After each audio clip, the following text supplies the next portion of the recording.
नमस्कार. आपण सगळे एका चांगल्या न्यायपूर्ण समाजाबद्दल बोलतो नाही का? पण तो घडवायचा कसा याचं उत्तर आपल्याला डॉक्टर बाबासाहेब आंबेडकरांच्या विचारांमध्ये सापडतं.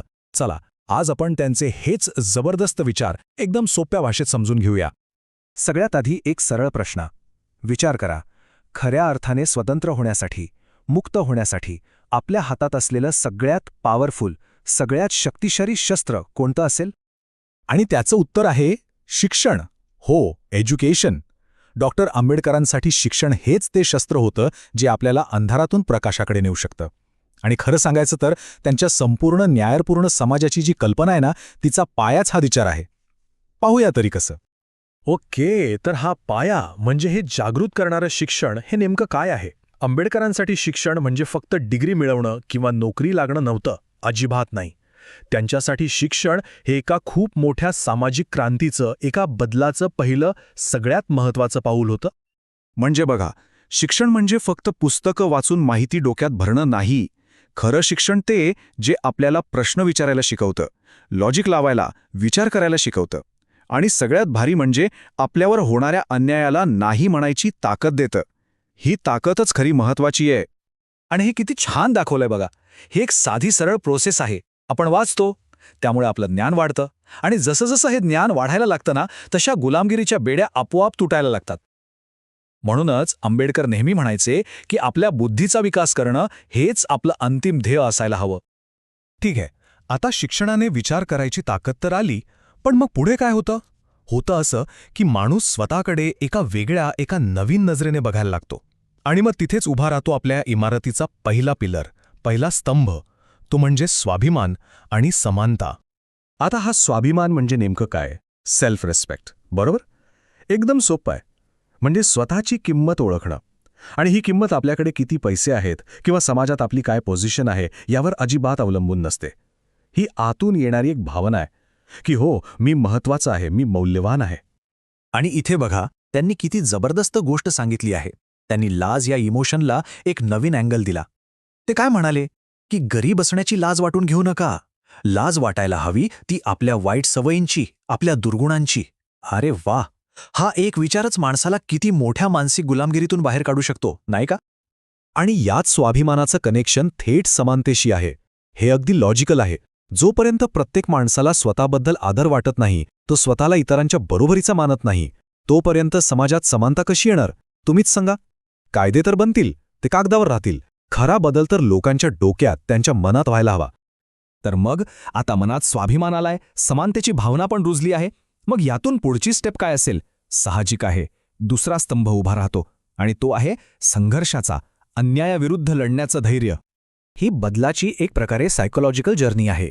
बघा, भीती ही गुलामगिरीकडे नेणारी पहिली पायरी आहे, पण धैर्य, करेज ही स्वातंत्र्याकडे टाकलेली पहिली पायरी आहे. आणि एकदा का हे धैर्य आलं की मग सुरू होतो संघर्ष, जो कायमस्वरूपी बदल घडून आणतो. इथे फरक अगदी स्पष्ट आहे. जे लोक संघर्ष टाळतात त्यांना कदाचित थोडा वेळ शांतता मिळेल, सगळं तात्पुरतं ठीक वाटेल. पण जे लोक संघर्ष स्वीकारतात, जे लढायला उभे राहतात, तेच खरा टिकणारा बदल घडवतात. आता हा विचार कदाचित थोडा टोकाचा वाटेल, पण तो खूप खूप महत्वाचा आहे. आंबेडकर काय म्हणतात बघा, अन्याय सहन करणारा माणूस अन्याय करणाऱ्या इतकाच गुन्हेगार असतो. याचा सरळ अर्थ काय होतो की गप्प बसणं हा ऑप्शनच नाहीये. आवाज उठवणं ही आपली एक नैतिक जबाबदारी बनते.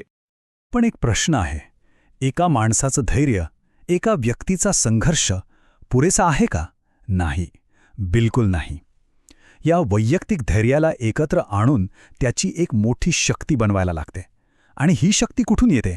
ती येते एका स्ट्रक्चरमधून, एका रचनेतून, ज्याला आपण म्हणतो संघटित लोकशाही. आता इथे बघा, वैयक्तिक लढाई सामूहिक शक्ती कशी बनते. आपण लहानपणी गोष्ट ऐकली आहे ना, एक काडी लगेच मोडते, पण काड्यांची जोडी मोडत नाही. अगदी तसंच आहे. विखुरलेला समाज नेहमीच कमजोर असतो, पण तोच समाज जेव्हा एकत्र येतो, संघटित होतो, तेव्हा तो अजिंक्य बनतो. म्हणूनच आंबेडकर म्हणायचे की लोकशाही म्हणजे फक्त मतदान करणं नाही, तर ती एकत्र मिळून समानतेने जगण्याची एक पद्धत आहे, एक जीवनशैली आहे. ओके, तर मग शिक्षण, स्वाभिमान, संघर्ष आणि संघटन या सगळ्या पायऱ्या चढून आपण कुठे पोचतो? या सगळ्याचं अंतिम ध्येय काय आहे? ते ध्येय आहे एक न्यायपूर्ण समाज निर्माण करणं, अ जस्ट सोसायटी.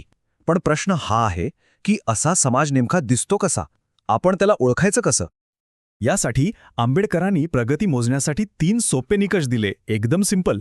पहिला, त्या समाजात महिलांना काय स्थान आहे, त्यांचा दर्जा कसा आहे. दुसरा, तो समाज अंधश्रद्धेवर चालतो की तर्कावर, विवेकावर चालतो. आणि तिसरा, तिथले लोक नशिबाला दोष देत बसतात की स्वतःच्या कर्मावर विश्वास ठेवतात. ज्या समाजाची या तिन्ही प्रश्नांची उत्तरं हो असतील ना, तोच समाज खरा प्रगत असतो आणि इतिहासात आपलं स्थान निर्माण करतो. आणि महिलांच्या समानतेबद्दलचा त्यांचा विचार तर बघा किती दूरदृष्टीचा आहे. ते म्हणतात, जो समाज महिलांना समान हक्क देत नाही, तो स्वतःची अर्धी ताकद स्वतःच वाया घालवतो. किती खरं आहे हे? आणि या आदर्श समाजाच्या कल्पनेचा कळस म्हणजे हा विचार. आंबेडकर अगदी स्पष्ट सांगतात की धर्म माणसासाठी बनलाय, माणूस धर्मासाठी नाही. आणि म्हणूनच कोणताही धर्म असो, त्याला स्वातंत्र्य, समता आणि बंधुत्व या 3 गोष्टींच्या कसोटीवर तपासायलाच हवं. जर तो या कसोटीवर टिकला तरच तो खरा धर्म. पण आता एक महत्त्वाचा मुद्दा.